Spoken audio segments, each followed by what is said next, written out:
në këtë politikën tonë? Jo në këtë politikën tonë, po çfarë nuk ndodh me gazin. Se tani që politikanët ndryshojnë qëndrim, ndryshojnë opinion, ndryshojnë mendim, ndryshojnë nuk është një gjë e jashtëzakonshme që ndodh në gjithë planetin, por ka disa vija të kuqe.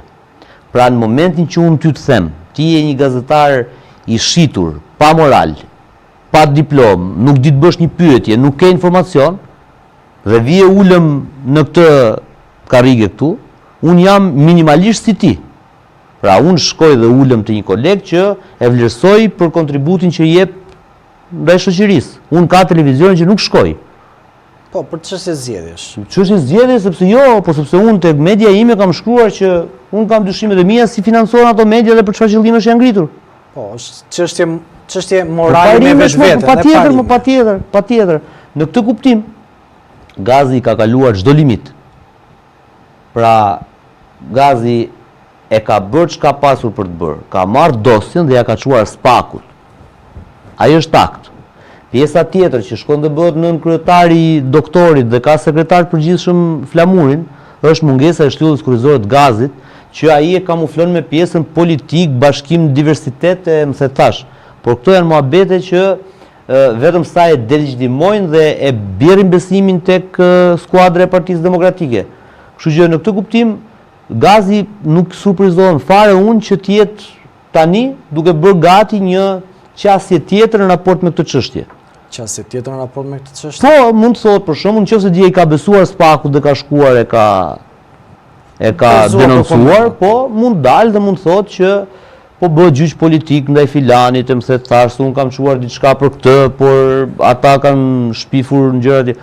Ose mund të jetë duke bërë tjetër, s'është i paparashikueshëm, mund të jetë duke fërkuar duart që kur të vi momenti që ti prihet koka politikisht Flamurnokës, njeriu më besnik të Sali Berishës, do ketë më shumë hapësirë për të çarë në objektivin e tij për marrë Partinë Demokratike. Flokert, ditën e sotme në dyert e GKK-s ka pasur përplasje të forta në fakt. Me Arian Dojnë ish prokurorin e Durrësit, i cili aktualisht është dhe deputet në qarkun e Durrësit, ka dalë me vota preferenciale dhe ka qenë një nga më të votuarit paktën në qarkun e Durrësit.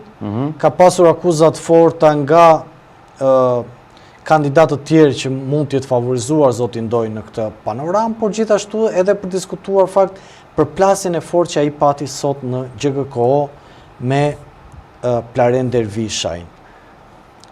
Çfarë mesazhi jep kjo dhe çfarë mund na thuash pak më shumë për këtë ngjarje, sepse duke që kishte një përplasje të fortë, kishte një gjuhë brenda sallës gjyqit që ka marrë të shikoj vetë në sy, i thoshte Plaren Dervishajt. Dëgjoj, kjo ka dy lexime. Leximi i parë është leximi në kuptimin e kronikës zezë të ngjarjes.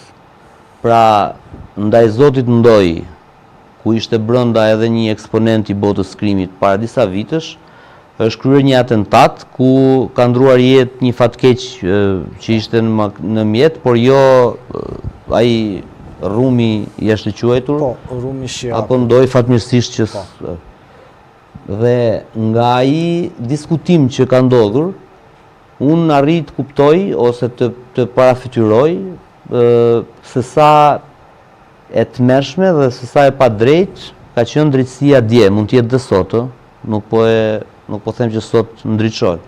Po mënyra se si një eksponent i botës krimit komunikon me prokurorin dhe tregon se ç'kan diskutuar dhe më herët me njëri tjetrin, pra palët kanë detyra të ndara.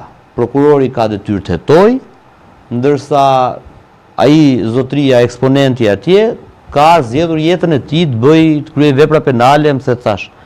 Në momentin që këta komunikojnë me njëri tjetrin si të ishin nga e njëjta bandë ose bandat ndryshme, këtu ka humbur pushteti gjyqësorit, ka humbur arsyen pse ekziston.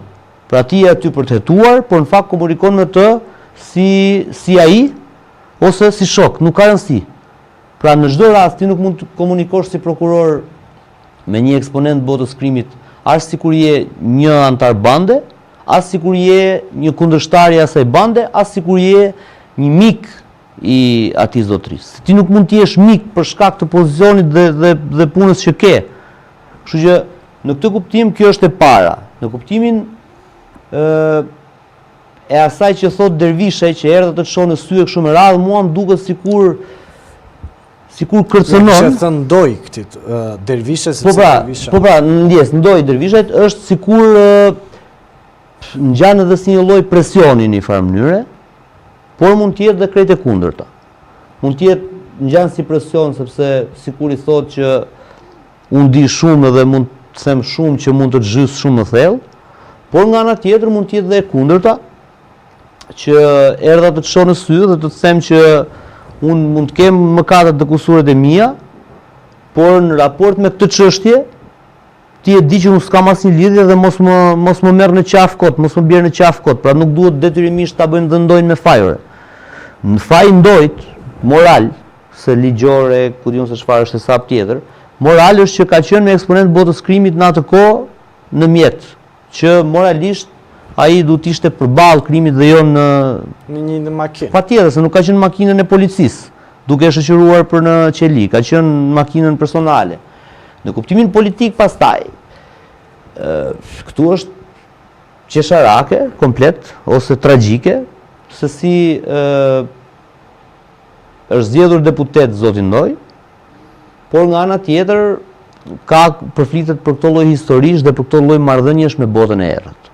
Domethënë këtu ka një lloj handikapi shumë të madh dhe në një farë mënyrë bjerr edhe moralin e opozitës, që e ka ngritur gjithë kauzën e saj, duke thënë që mazhoranca dhe krimi na i vodhën zgjedhjet. Pra, në Flugert, para se do t'i rikthejmë sa pyetje, po doja thjesht falenderoja secilin prej teleshikuesve që na ndjek në diasporë, por edhe në Shqipëri, që komenton, jep mendimin e vet, e shpërndan emisionin Sinjal nga unë Ermal Peçi në çdo vend ku flitet shqip, por gjithashtu edhe që lë punët e veta dhe na ndjek dhe na suporton me mesazhe apo edhe duke na dhënë këshilla. Gjithashtu i ftoj që na komentojnë edhe në këto momente. Dua t'i rikthehem përsëri temës, Flugert.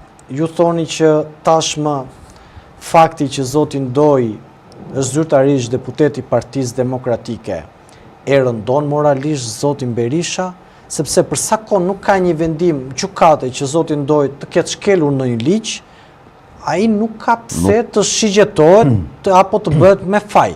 Pra, kjo është parimi i asaj që ne... Patjetër, unë kur bëj këtë deduksion, e bëj mbi bazën e akuzave që bën opozita ndaj kundërshtarëve. Pra, me njëjtin narrativ. Me njëjtin njësimatse, me njëjtin standard. Pra, ti thua që Edi Rama ka fituar sepse ka bandat. Edhe fillon troplini këtej, ky andej, sunas nuk merrem me këto botës krimit se nuk i njoh. Edhe s'dua të njoh fare, kemi kolegët që merren me ato.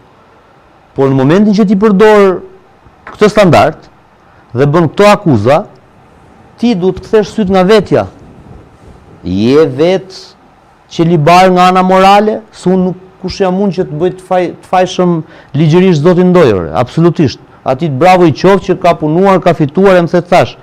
Por e shkuara ati dhe qoftë vetëm momenti kur ai ka qenë në atë mjet me një eksponent të botës krimit, kjo mua si gazetar, neve si gazetar, na lë me hije dyshimi, se ne drejtën e dyshimit kemi, se çfarë këtë kemi në dorë. Pra mbi analogjin që ata ngrejnë, pra ti duhet t'i qëndrojnë. Patjetër, pra nëse ti mua më thua që Edi Rama ka filanin që ka marrë 20.000 vota atje dhe ka lidhje me filan band atje, ti ke kandidat, një zotëri, i cili mund mos ketë as i lidhje me bandat, dhe unë uroj që Ndojt mos ketë, por ka një segment tjetës ti që ka patur një ngjarje që e lidh direkt me bandat.